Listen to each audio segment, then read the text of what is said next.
Ready for part 2 with Jim and Dale, Iowa's very own version of the odd couple? You better be. These two retired teachers really let loose when it comes time to have some fun.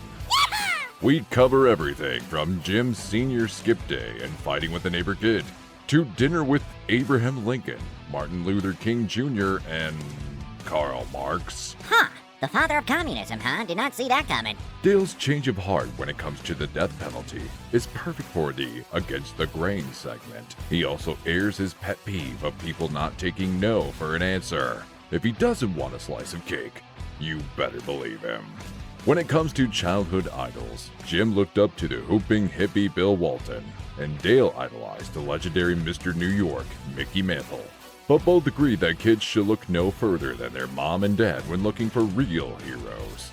So, whether you sport the Yankee pinstripes or the Celtic knee socks and headband, you're in for a treat as Jim and Dale seek to entertain all who will listen.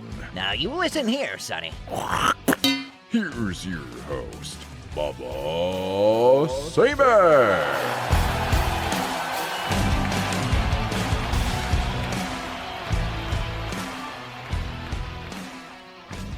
Thank you, ladies and gentlemen. What is up? Welcome back for part 2 with Jim and Dale of the Steve Brown Art Center and the Steve Brown Art Center podcast over there in Jesup, Iowa. If you missed part 1 of their episode, go back and listen to it. That was really good stuff. It's always fun listening to somebody from an older generation tell stories about what life was like for them because it contrasts so much with the world today. We talked all kinds of stuff from the good old days, them guys talking about their neighborhood and just riding down the street and everyone going and playing in the sand lot. We talked about penny candy and what you could get for a quarter, a loaf of bread, and you'd have change left over to get candy, and 50-cent gasoline, 50 cent a gallon gasoline. And then we even started talking a little bit about 6-on-6 girls basketball in Russia. Yeah, that's right. So if that intrigues you a little bit, go back when this episode's over and go listen to part 1 with Jim Gillespie and Dale Rueber. It was a great episode. I really enjoyed it. But this week, we're going to get into their segments. We're going to have some fun, but we're also going to get a little serious at the end. So to my audience, if you haven't already, be sure to subscribe, follow, like, wherever you're listening, watching, Spotify, Apple Podcast, YouTube. Leave us a 5-star rating. Even if you don't think we're 5-star, just, it's okay. It ain't going to hurt anybody. It'll help us. Why? Be sure and check out their podcast too. Go why for us too. Yes. Give them a 5-star Steve Brown Art Center podcast. They're everywhere as well, so go check them out. And then share with all your friends on your social media. Check out our social media on Facebook and Instagram. We're always doing funny reels. Sometimes we do merch giveaways. I got some DVDs right here. We're about ready to give some of these away. So if you want a copy of The Blind or God's Not Dead or Woodlawn, some of that stuff, we'll be doing that real soon. But you got to be on our social media to be a part of that. You can show off your impeccable taste by sporting some of our merch. If you want something, just email me. I'll hook you up. whatisuppodcast@gmail.com. Once you've done all that, you can sit back, relax, and enjoy this show. This is the best new, small-town, homegrown, fastest-growing podcast on the market. Well, it rivals Steve Brown Art Center podcast. So, Jim and Dale, welcome back, guys. Well, thank you. You guys ready to get into your segments? Yeah. Ready to have some fun? Here we go. Okay, so just full disclosure here. Dale is just going along with the segments that Jim picked, just so you guys know. So there might be some segments that Jim has only something to say, or Dale might jump in, and there might be some Dale says, nope, Jim, you're on your own on this one. You can just run with it. So that's why it's going to kind of look the way it looks. So here we go. The Doug Heffernan segment. You guys all know I'm a big fan of the King of Queens, the old TV show. Doug Heffernan, he was a big high school athlete, and then the real world hits you, and no one cares about your high school glory days once you get past, 18 years old. So Jim, what do you got? You got something for the Doug Heffernan segment? Well, first off, I was 6'3", 129 pounds in high school. So 129? 129. I was a bone. Oh, did you play high school basketball? I played that. I played, but I was slight, obviously. Oh, wow. Okay. But I wanted to talk about my senior skip day. I was an only child, and It was May, and it was starting to get warm, and my friends told me it was going to be the senior skip day. It was tomorrow, so I came home, went home, and told Mom tomorrow's senior skip day. Okay. And she said, okay. And I woke up about the same time I normally did for school, and she said, before you go do anything with your friends, you're going to paint the garage. And so I never painted so fast. I had the garage done by noon, but my friends were gone off somewhere, so I went looking for them. They were gone somewhere, I'm sure at some party. And so I took fishing poles and I took off and went fishing for the rest of the day. And the next day, I went to school and I said, Mom, you got to write me a note for yesterday. Went to school, and Pat Hodak, she lived across the street. She was the high school secretary. Oh, boy. And I walked into the office, and Pat was always so kind. She was a neighbor, you know. Yeah. And I gave her the note. She looked at the note and wrote the pass, and it said, unexcused. I said, Pat, Mom gave me a note. Well, look at the note, Jim. The note read, Jim skipped school. Oh, Mom. So that was my senior skip day, my Doug Everman story. Oh, my goodness. I had a little girl. She came in. She'd missed the day before, and she had a note from her mother, the second grader, saying how sick she had been and this sort of thing. So then at show and tell time, as the girl stands up and starts talking about all the fun she had the day before, doing this with her dad and going here and going there. So the mother had, the whole note was just a lie, you know. It was just the funniest thing. I said, okay. Yeah. You say you read a lot. I think every teacher should write a book. Write a book. Because you probably got stories like just things you've observed that have given you a glimpse into the spirit of humanity that would just... My brother was in hospice care in Old Wine, you know, bed at the hospital. And so I went to visit him, and a lady was there, and it was Linda Sewell, a girl I went to high school with. And she also was an elementary teacher, and she was a friend of my brother's. So we're visiting with my brother, and she tells something that happened at school with a kid, which reminded me of something. So I told, and so she told, and so we went back and forth with kid stories about 20 minutes or so. My brother is laughing so hard the tears are running down his face, and that's probably the last time he did anything like that before he died, you know, a few weeks later. Yep. But it was such a thing how we just went back and forth, and just the funniest darn stuff. Yeah, I wish I had recorded this. It was, but so man, that's good but stuff. for the mother to write that note, knowing that, you know, she just was lying through her teeth, and then the little girl gets up and explains all the fun time she had yesterday. You got, I mean, I'm not condoning the lying. Yeah, I understand. Yeah, but if you at least coordinate with it. You know, you say, now don't tell the teacher this. No. Dale was wise to it. That was pretty obvious. Okay, that's good stuff. All right, how about the Stop Complaining and Do Something segment? There is a wonderful book, and I would urge you listeners, and I had my students read this book the last probably 20 years that I taught. It's called The Greatest Salesman in the World by Og Mandino. Okay. You can get it. I know you read audiobooks. It's on YouTube. You can listen to it on YouTube, Bubba. Okay. But in it is actually 10 steps to success. But the 10th step was prayer, and in a public school I could not. Oh, I got I could not promote that. Okay. And so I turned it into 9 steps. Okay. And you know, I have them real quick, and I would do them from memory, but then I'd forget one, and we would hesitate here forever. So they are, today I begin a new life. I will greet this day with love in my heart. I will persist until I succeed. I am nature's greatest miracle. I will live this day as if it were my last. Today I will be the master of my emotions. I will laugh at the world.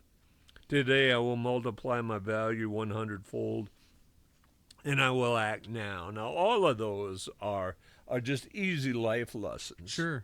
But we would read the book and go through 2 or 3 of those lessons every day, and I would have my students remember those lessons, and I would give them a sheet of them. And there's a number of students that can that have the sheet I gave of the 9 steps to success, that still have that can still give me a multiple number of those. Sure.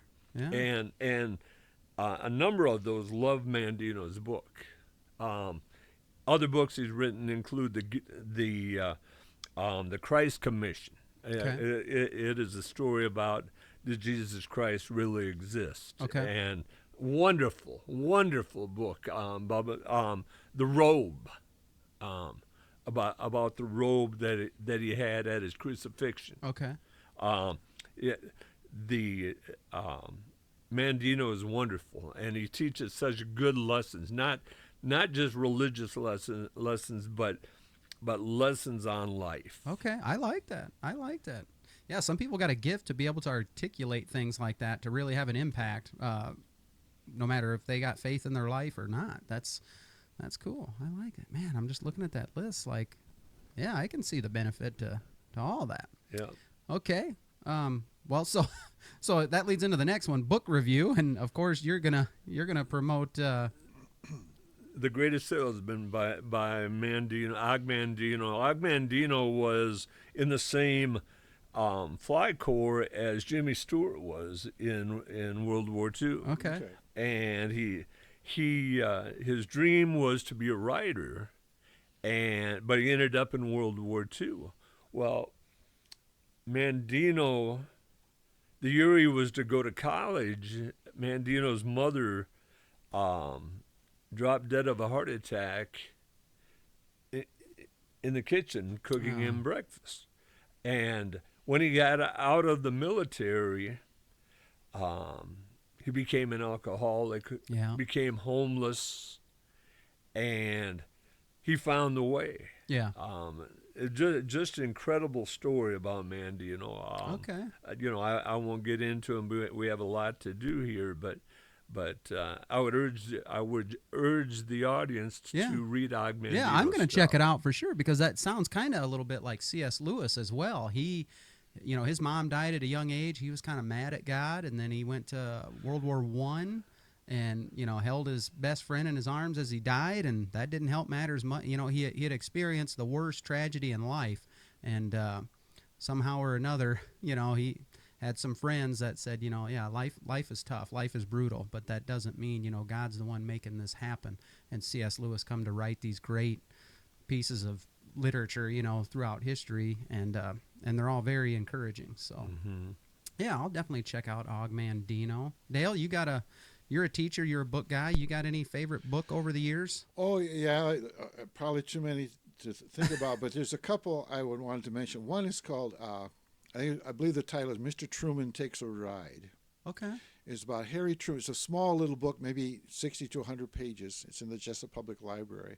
But when Harry Truman left the White House, there was no presidential pension.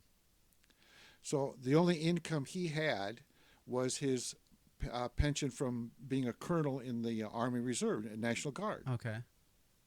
And he lived in a house in Independence, Missouri, owned by his stepmother, or not stepmother, his mother-in-law. Okay. So he had nothing except that small Army pension. Wow. No income, no Secret Service guards of any kind, no paid aides, nobody to help him with anything from the government. It was just he and his wife on his own. Well, he gets an invitation to come back east to speak to a group, and I think in Pennsylvania. So he's going to stop in Washington, D.C. and see some people, and then go do this speaking engagement. So he goes to a car dealership, and they sell him a car with payments. It's a friend of his that owns it. So he gets in this new Buick or whatever, and they start driving from Missouri to Washington, D.C. And he's driving down the road, and he's in a 4-lane, and he's in the left-hand lane because there's no traffic over there. And there was a law in that state, you're supposed to stay to the right unless you're passing. So this patrolman comes up behind him and pulls him over and goes up to him and looks in the window and says, "Geez, it's the president of the United States, or the ex-president." And I love the book just because I can imagine that moment on that trooper's face seeing the president there. So he gives him a warning and leads him, a ways. Oh, man. So in the end of that book, they talk about how they are going to have a bill or appropriation to give presidents pensions. Okay. And Herbert Hoover was still alive then, and he was a very, very wealthy man.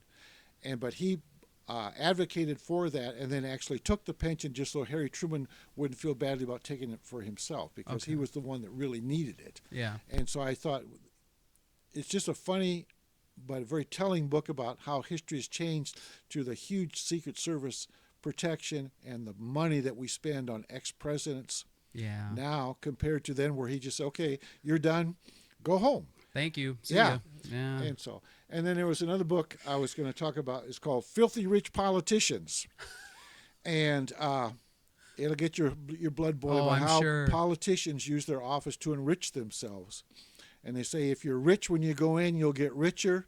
And if you're not rich when you go in, you'll be rich when you come out. And all the different ways they use their office to benefit their own personal finances. Right. And I think that's why they fight so hard to keep those jobs. Oh, yeah. Because they're wonderful jobs, very well paid. You got a lot of staffers to do the work.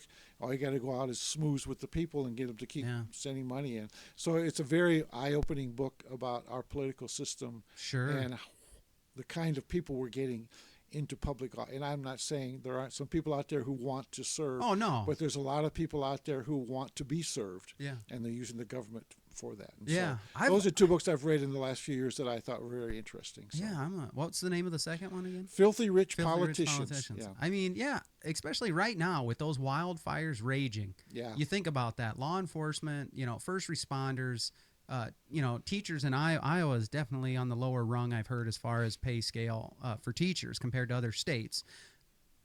Why, if someone runs for office and they win, like they should just get kind of the average salary, maybe. No one stops to. Well, it's not the salary. It's the stuff on the side and the stuff you don't see. Yeah.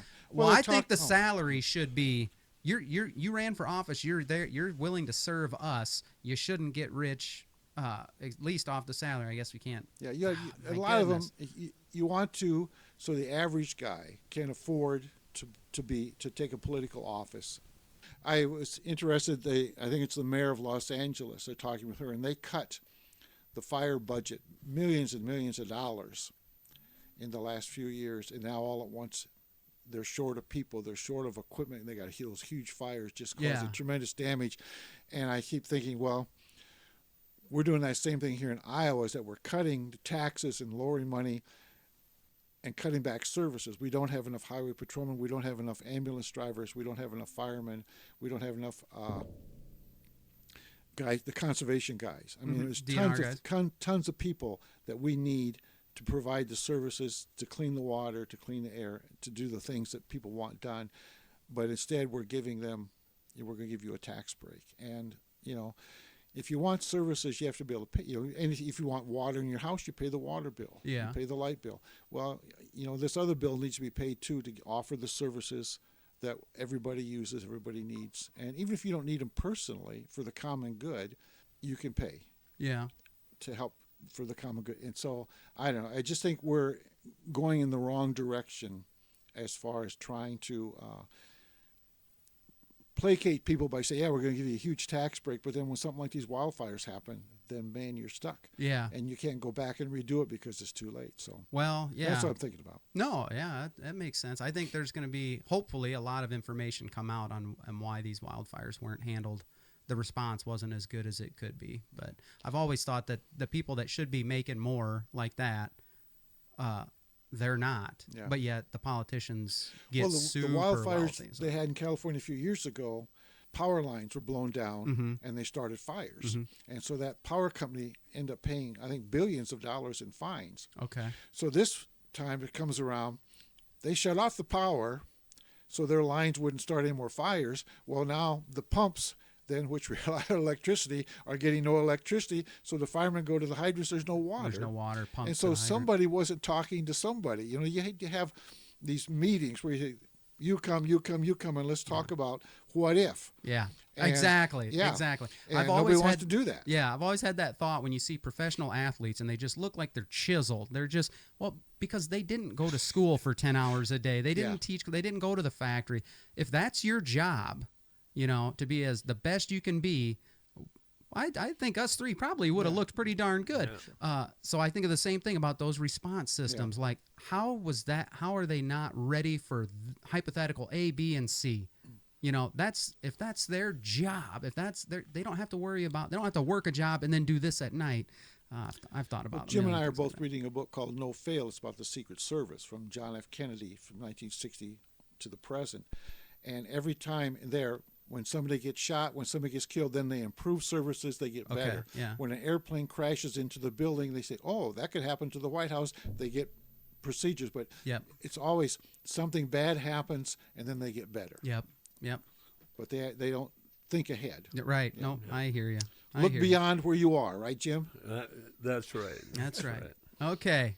Let's move to the Got It Right segment. This is one that is just a positive segment. I love it. It's if you ever notice, I'm a big believer that people don't take the time to let someone know when you notice they got it right. Because that can do so much for somebody. Just let them know, hey, I noticed this about you, or I heard this about you, or you did this, and I just wanted to say, you got it right. Thank you so much. You guys got anything for that? I think I've told this story around Dale a couple times. So Dale, if you fall asleep, I understand. I never fall asleep while you're talking because I don't trust what you'll do when I'm not watching. So. I talked about my neighborhood in the first episode, and out back of our house lived the Hall family, a wonderful family from the Pine Ridge Reservation. They moved there, and they had a daughter and two sons, and the youngest son was my age. His name was Troy. okay. And Troy and I would have water fights.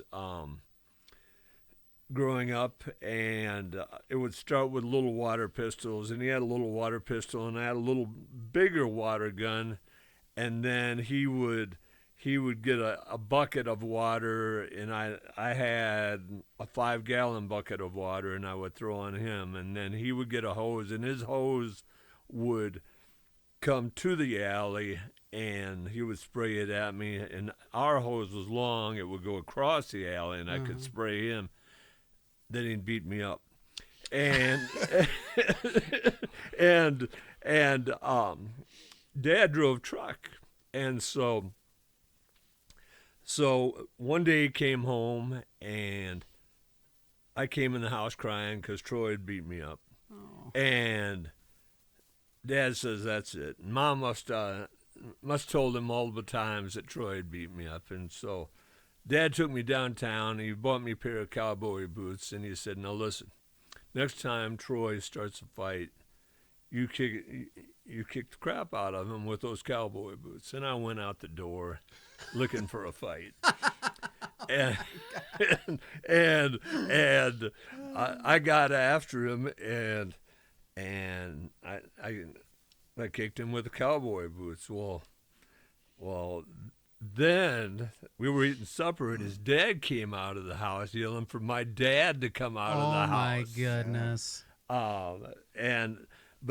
But the funny story is, or the neat part of this story is, my father died on my birthday in my senior year in high school. It was the middle of January. It was a blizzard, and so we didn't have school, and he had a heart attack and died outside by the garage. And Troy just worshipped my dad. My dad was a motor man, and Troy was a motor man, and Troy was the first one to be to the house when Dad died. Yeah. And to this day, I can call Troy right now, and he would be here. He's a good friend of mine. Yeah.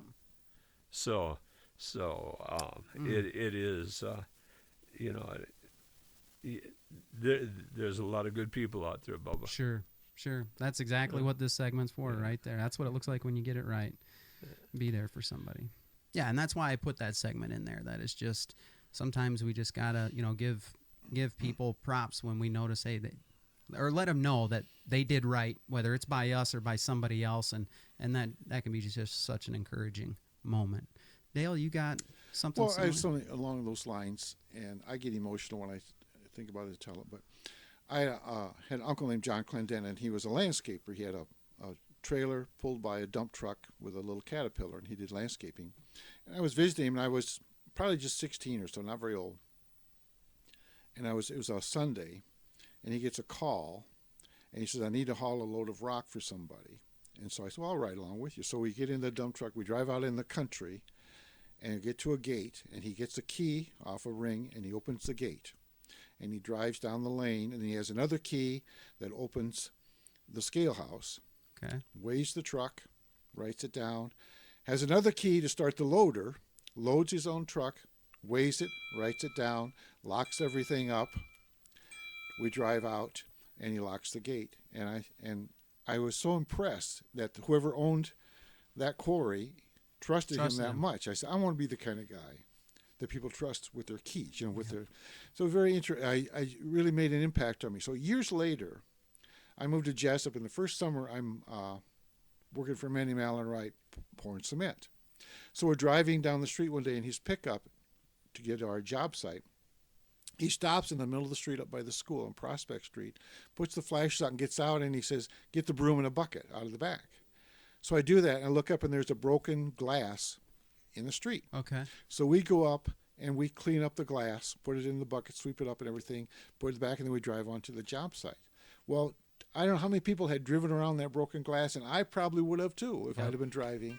But that really impressed me also, reminded me of my Uncle John about how you don't just live for yourself, you live for the community, and you're trusted that way. And so, and I still call him a friend. That's 50 years, Yeah. Just what a great guy.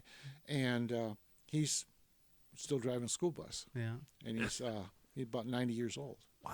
And so he's Ageless. very active in the community. And so, but that really impressed me that he did that. And so I think it helped make me maybe the person that I am. Oh, too. sure, sure. Yeah. People just think about that for a minute. Young people are always watching. That's what you learn as a teacher. Oh, man. Yeah. They're watching. The life lessons are caught way more than they're taught. You guys know that as teachers. You can sit there and teach till you're blue in the face, but if they actually see you put something into action, and you know what I mean? It's like C.S. Lewis used to say, character is doing the right thing even when no one's looking. Yeah. Well, if someone happens to be looking, it could have a profound impact on them. That's good. That's really good. Okay, let's move on to one that might not be as good. Against the Grain, the Against the Grain segment. I need an opinion or a take on something that, kind of isn't probably what the majority of people think, or might ruffle some feathers or something like that. And I'm not trying to be dramatic or get clicks or anything like that, but this is just the Against the Grain segment. What do you got an interesting one here, Jim? When I was teaching, I would teach world religions, Okay. part of world history, and I would talk about certain religions that weren't in our area, Buddhism, Sure. Taoism, Zoroastrianism, etc. But in Waterloo, there is a mosque, there is a synagogue, and I developed some relationships with the imam at the mosque and the rabbi at the synagogue, and so they allowed Jesup to bring my class over each year, and what a great opportunity, and they would go out to lunch with us, and what fun, just learn a lot from them. Sure. And tragically, it ended one year. The trip was attacked online, and social media is good in a lot of ways, but a parent attacked, and they knew we were going, and the day before, and I'd sent it out the permit to travel and everything weeks in advance, and the day before we were going, they attacked us for going to the mosque. It was during the time of the war on terror. Okay. And one of the parents didn't like that we were going to the mosque, and the imam wouldn't allow us to come, and he was a little frightened by the attack that Okay. he had taken an attack online, Yeah. and I don't blame Sure. don't blame him for Yeah. I wouldn't want to be attacked online No. either. No, we had a pastor once. I always think that there's a benefit to learning about other religions or whatever. There's no downside to No. it. I don't think it doesn't hurt anything. If the mom or the parent feared for her kid's safety because of the culture of the day, I guess I would kind of understand. But to say no, I just don't want my kid learning about that and waiting till the day before and then doing it the way that it went down, that doesn't sound like you could have handled that a whole lot better. But we had a pastor that not always, but a couple different times took us through studies of what do all these different who do they say Jesus is? What's their view on the Bible? Yeah. If it's not the Bible, it's the Quran. So you just learn what do they actually believe? And all the different things, because some of the themes are similar, a heaven or something like that, or a savior, or a prophet, and you just start to learn. Before you start making opinions and throwing, just find out what they believe. It's always good to learn about other religions. So I would commend you on having done that. That's pretty interesting. Thank you. Very good. Dale, you got anything for Against the Grain without getting in trouble? Well, I come from a violent background, I guess, and so I always thought, there are certain people that do certain things, they should just be killed. Okay. But as I've gotten older, I realized I was reading one thing where in England they were trying to discourage pickpocketing. So the king passed a law, if you were caught pickpocketing, you were hung in the public square to death. So there'd be large crowds for these, and the people who benefited the most were the pickpocket who was being hung. His buddies were working the crowd, picking Cleaning up. pockets. So the death penalty was not a deterrent at all. It was actually helping the rest of the pickpockets. Sure. Read a book, I don't think his name, Ken Follett, where he talked about the different ways that Christians kill each other. Burn at the stake. Drawn and quartered, where they hang you till you're almost dead, then take you down, disembowel you, and then cut you to pieces while you're still alive. That was the punishment in England. Oh. The torture that the Spanish Inquisition, the Catholics against the heretics, whoever, that people they didn't like, all the different ways. In America, we run electricity through them, Mm-hmm. gas them, put drugs in them to make them die, hang them, Mm-hmm. firing squad, all the different ways we have killed people. If you look, the first murder that I know of was Cain and Abel. Yep. And God is judge and jury. And his punishment was banishment. Banishment, yeah. And there are many Indian tribes, Plains Indians especially, I think the Cheyenne were this way, where the worst punishment you could give a person in the tribe for committing a crime against the tribe was banishment. Put them outside the tribe. Yeah, put them outside, and usually they didn't do very well. Yeah. And so I thought, President Biden has recently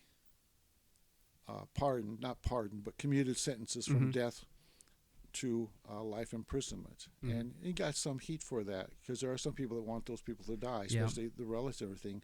But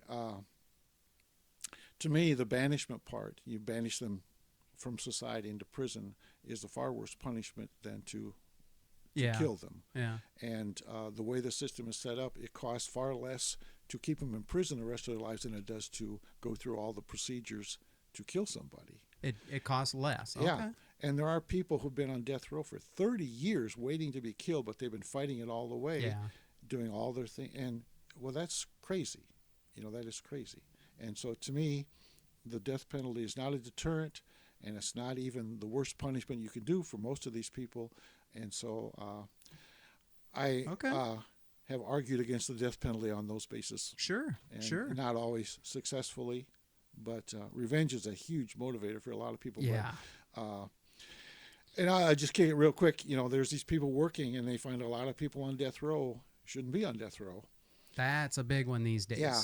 technology and stuff yeah, has come a so, long way you know, to start exonerating yeah, some people. Sure. So what's Yeah. why be in a hurry? Once they're dead, they're dead. There's no bringing them back. So, oops, we made a mistake. Right. So, Right. No, that's good. Good stuff. yeah. Okay, let's move to the getting to know you segment. This is where we kind of go a little bit faster. So I'll just put these right out there real quick. Pet peeves. Who wants to go first? What's your pet peeves? I believe we should become better at fixing the problem, not to blame, Bubba. You know, it's too easy. Every time something happens in our country anymore, people fix the blame or look for somebody to blame rather than working to fix the problem. I like it. And so that's my pet peeve. Okay. There we go. Dale, you got a pet peeve? Mine's much. Yeah, I was That's aiming pretty simpler, deep, but yeah. that is good. Right. Mine, people that won't take no for an answer. Like if someone said, "Would you like a piece of cake?" No, thank you. Oh no, you need to have a piece of cake, and plop, they put it in front of you. That sort of thing. I told you no because I didn't want it. Do you want to go to the movie? No, thank you. Well, no, why don't you want to go? Let's go. And so. People who don't take no for an answer, that's my pet peeve. I like it. I like it. I don't think you guys, you got to grasp this. Like we talked, you worked your whole life to get to. You're at that age now. Your no means no. Yeah. Don't even do. You say no. Yeah. Walk away. Yeah. Like Well, they'll get the picture. Yeah. You're the senior. So grumpy old men. That's what you're saying. Right? Oh, I love grumpy old men. Sure. Yeah. The movie. Yeah. Yes, you guys are there. Just do your thing. Okay. If you could have dinner with anyone in the world, who would it be? And this could be living or dead. Anyone in history or anyone in the world right now. I gotta hear somebody. I actually have a list. Oh boy. I want to have it with probably three pacifists, and a couple others, but Gandhi, Okay. Martin Luther King Jr., Okay. and Thoreau. Thoreau. The guy that wrote Walden's Pond. Okay. Those three. Abraham Lincoln is 4. Thomas More is 5. The guy that wrote Utopia. And 6 is Karl Marx. Dale might be right. I might be a communist. Wow. You actually want to have dinner with Karl Marx? It would be fun to find out where he got his ideas. His ideas don't work. There's no doubt about Right. it. Communism doesn't work. Right. What a great idea if it worked. Yeah. But it It doesn't always looks good on paper. Yeah. So. There's a lot of things like that. But Yeah. what interesting conversations you would have. Oh my! But the fact that you say it, see, that's what I try and tell my audience. Like, part of the thing with the whole podcast is people have forgot how to have, agreeable discourse, even if you have a different side of the debate. The culture today in the last however many years has just been battle lines drawn if you disagree. Karl Marx, obviously, I'm glad to hear you say that that's horrible and his ideas don't work, and I've got personal opinions about him and stuff too. But to say I'd love to sit down and say, what makes you think the way you think? Yeah. Just give them the time of day for a minute and understand where they're coming from, because you can find out a lot about where a lot of his views did come. Not you can't find out from him, but you can dig into his past and find out, why does he hate God so much? Why does his political views, why were they the way they were? Yeah. That would be interesting. But to hear you say, I'd give him the time of day. I'd have a meal with him just to hear the why. Well, and think of this: you would have a minister, Martin Luther King Jr., with maybe the world's greatest atheist, Karl Marx. You're saying at the same time? Yeah. Too. Oh, yeah. Okay. Oh, yeah. I didn't think it was a dinner party. Oh, yeah. Oh my. Yeah. Wouldn't that be cool? Very much so. And it'd be a long dinner. Yeah. And you might need a guard of some kind. Oh yeah. Somebody to put down the riot. But what interesting conversations there would be. Yeah. And how much they would be in agreement, but then how much, like say Lincoln and Gandhi, but then also how much they would be different. Yeah. Just a lot of differences. Yeah. Well, how many people died in the Civil War? And Gandhi fought. Even in World War II, Gandhi promoted nonviolence, but he was involved in the war. Mm-hmm. He drove an ambulance. Okay. To his credit, he didn't wander from his teachings. Mm-hmm. Yep. Yeah. Yeah, that sounds like Desmond Doss. They did the movie Hacksaw Ridge about him. He was a conscientious objector. He wanted to just save lives. That was it. And then you find out, well, he was told he could do that, but then when you show up to boot camp and he won't pick up the gun, and he ended up saving how many lives at this battle on Hacksaw Ridge, and the movie was well done. And then you dig into his foundation and his life story. It's like that dude stuck to his beliefs. Yeah, he didn't. I mean, he wanted to save lives, and he did. He saved a lot of lives. That was awesome. Dale, who would you want if you could? Anyone in the world or anyone in history? Well, I'm way off. Yeah, top that You're list. so deep, Jim. But I was thinking, there's a man named Chesty Puller. You probably have never heard of him. His name was Louis B., and then Chesty was his nickname. Okay. And there's the Medal of Honor, and then there's the Navy Cross, right? It's the second. Okay, the Navy Cross. There's not several, but a few people have been awarded that twice. Chesty Puller was awarded it 5 times. No one else even close.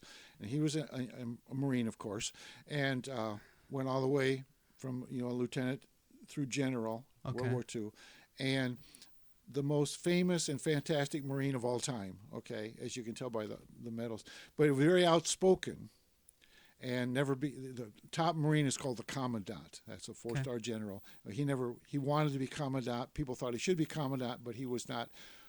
He would tell you what he thought rather than be political. Oh, okay. And so he was a very honest, right down to earth, boom boom man. Okay. And some people were showing him this new flamethrower that they had developed, and he said, "Well, where do you put the bayonet on that thing?" He liked the up close and personal fighting. Oh wow! Everybody else, we don't like he was just messing with him. But I think he would be the most interesting person I can think of to see how he developed, and again, he wasn't like God, but he did save lots of lives because he trained his men so that they didn't get killed. Yep. And the more of the enemy you kill, the fewer you kill in the future. I mean, it sounds crazy, but it's a way of looking at it. But so anyway, I think he'd be the most interesting man to sit down and talk to. Sure. Man, you say bayonet, it just makes me think for our kids club at church, our Awana club. One night a year, I do a night called, I can't remember what it is, Red, White, and Blue Night or something. And I have some local vets come in and they give a little lesson. It kind of reminds the kids, that there's men and people who have served, men and women who have served our country and things. And so I think it was the first year I did it. We had like 4 or 5 different guys up there, and one of them brought this rifle he had and all this stuff, and he got up there, and here I gave the kids a pep talk saying, now listen, don't be asking about, killing people and things like that. Some of these guys have seen combat things. Just be respectful. If you got questions and they let you ask. This guy gets up there and he starts showing the things on his belt and talking about combat, and you'd throw this and you'd do this, and he's standing with his rifle the whole time. And he goes, and when everything else is gone, and he pulls out this bayonet and he fixes it on the rifle, and he says, if the guy across from you's got this sticking out the other side, he's having a bad day. And I'm like, oh, man.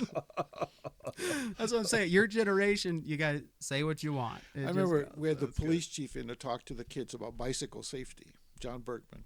And so we had him in the little gym, and the kids are sitting on the floors, kindergarten through 3rd grade or whatever, bicycle safety.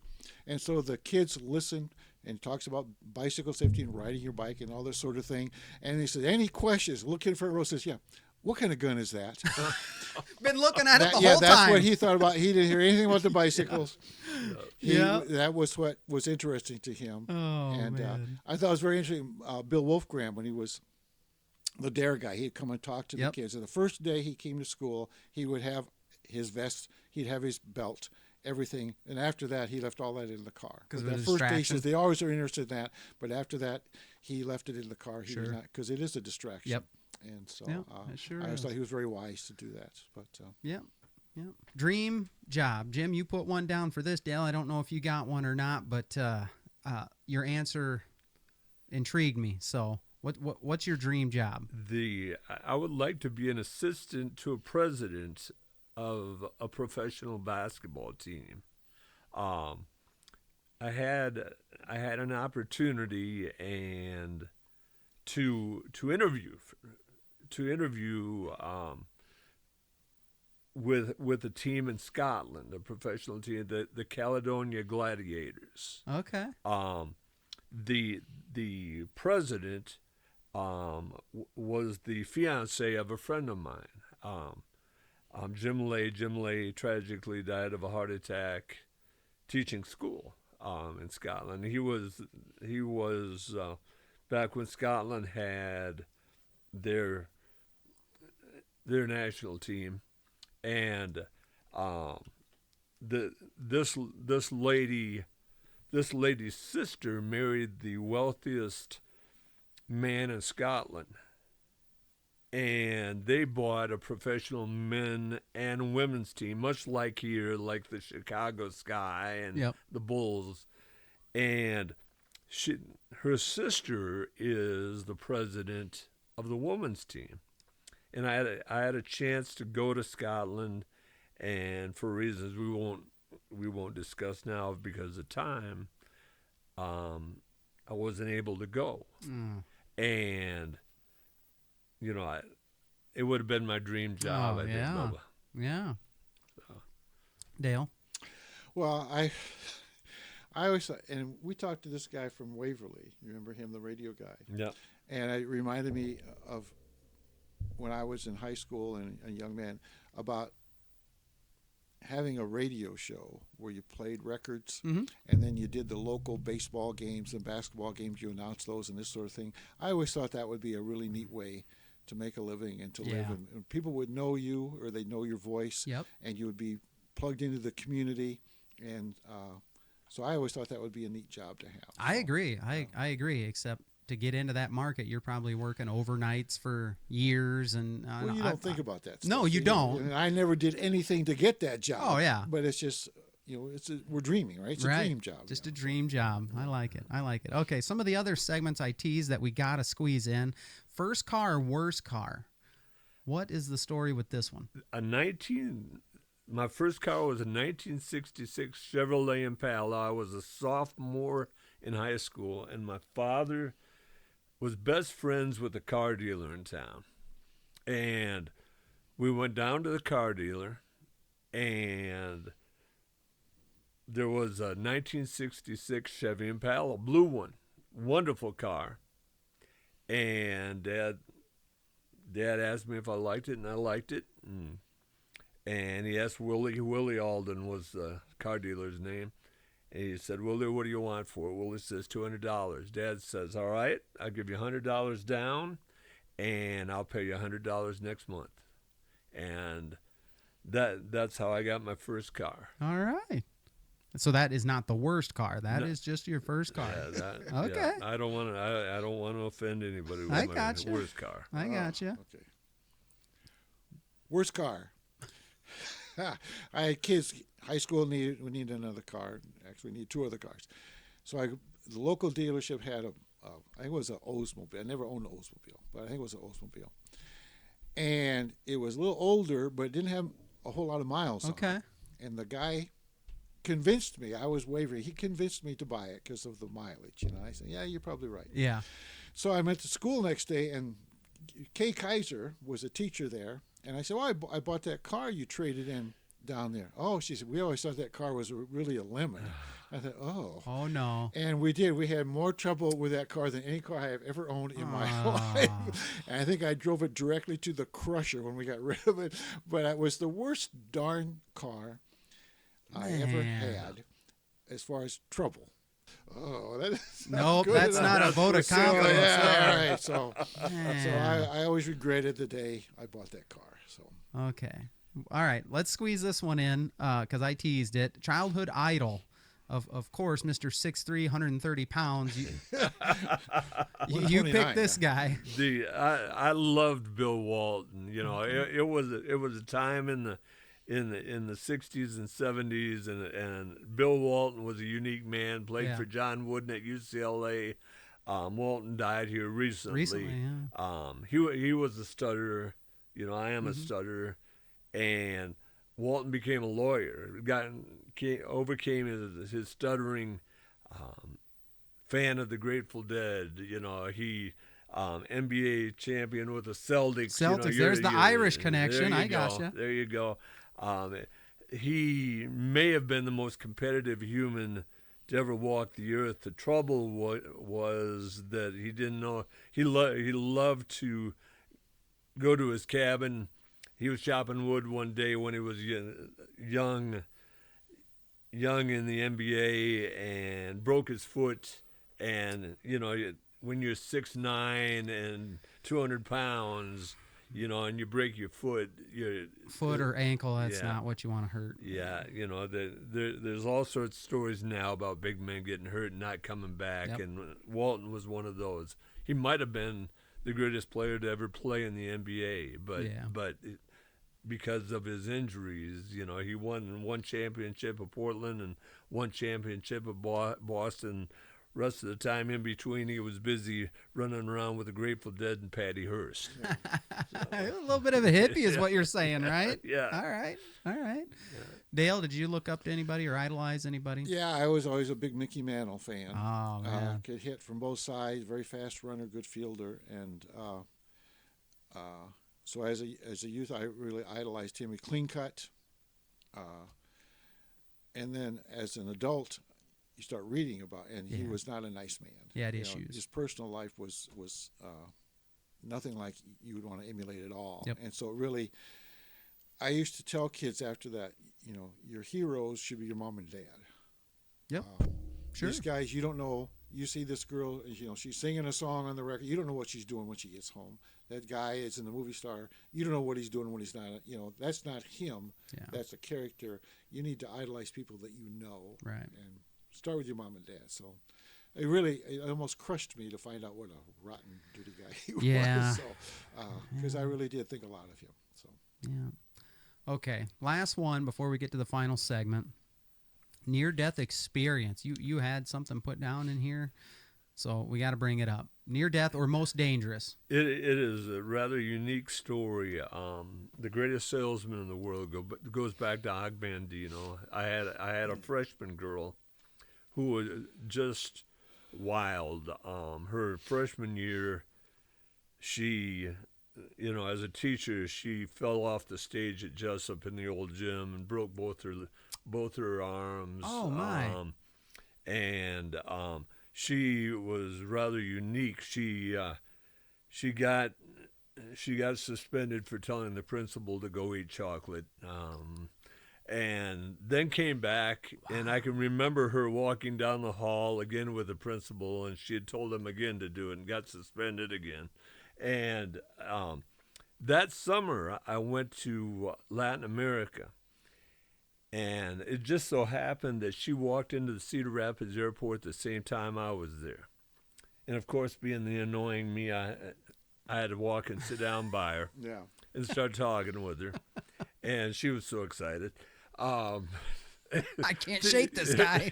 Yeah. For both our planes were late. We were both flying to Chicago, except different planes.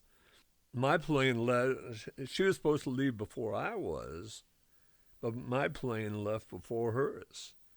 And the next day I was flying from Miami to San Salvador, and there was a picture of the airplane, of an airplane cartwheeling, Flight 232 cartwheeling down Sioux City's runway. And, I thought, oh, terrible tragedy. You can watch it on YouTube if you get a chance. And school started that next year, and this young lady walked in, and she was a different lady. I mean, not, she was still, had that wild about her, and still, but she could talk and smiled, to you. And she said, remember that day we sat in the airport in Cedar Rapids? I was supposed to be on Flight 232. Oh. And I'll never forget that. Wow, So I always told that story when I would talk about the 9 steps to success. That story would always go with, I will live this day as if it were my last, because you never know. Yep. You don't. When it ends. So. Yeah, that definitely has an effect on people. Yeah. They all of a sudden they value life a whole lot more if they have a near-death experience. So that's interesting. Okay, boys, we failed miserably at getting to our time goal. We knew we have the final what is up topic. We wanted to shoot for at least 15 minutes left, possibly 20. In the back of my head, I was like, man, 30 minutes would be great. So, and we're at like 56 minutes right now. So with that being said, this is going to be the end of part 2 with Jim and Dale. But we have one major part of our discussion to get to yet, and it's going to be good, let me tell you.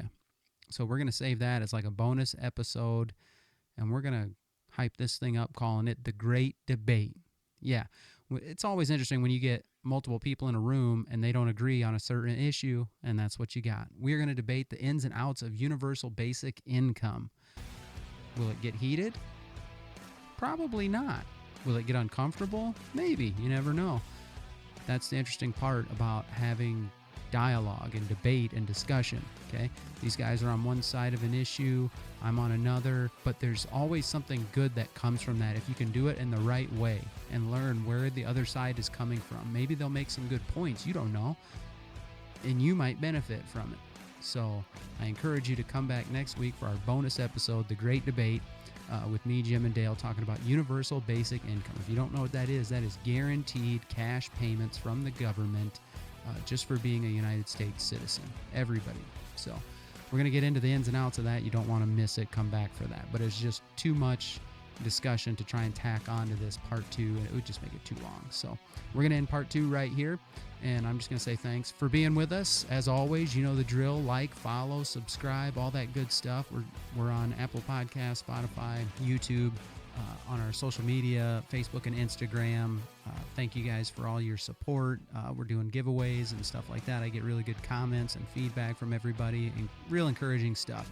And that's always good to hear from you guys, from the listeners. So I appreciate that a lot, but you got to help us reach our goal. You know what our goals are this year. It's to double everything, double all of our followers on every platform, every podcast platform, social media platform. And how is that going to happen? You have to share it. You have to share it. If you found this episode or any other episode or any other reel or Facebook post or Instagram reel or anything like that, if you found that interesting, amusing, entertaining, encouraging, share it. Share it. When you share it, it reaches a whole nother group of people that I just can't reach, and it might bring them in. So every once in a while, we do say something good and encouraging and entertaining around here. So we definitely want more and more people to come. So I would appreciate it if you shared it. My guests today are either leaving with shirts or hats or something free just for coming on. But if you want to sport some of our merch, if you want to see what we got, I think you guys can see that nice pink one in the background right there. Yeah, we got all sizes, all colors, all that stuff. You let us know what you want. whatisuppodcast@gmail.com. You send an email. Let us know what you want. My wife will hook you up for sure. So that'll be a wrap for Jim and Dale, part 2. It's all done. Come back next week when we get into the great debate over universal basic income. You don't want to miss it. It's going to be good. Lord willing, I'll talk to you then.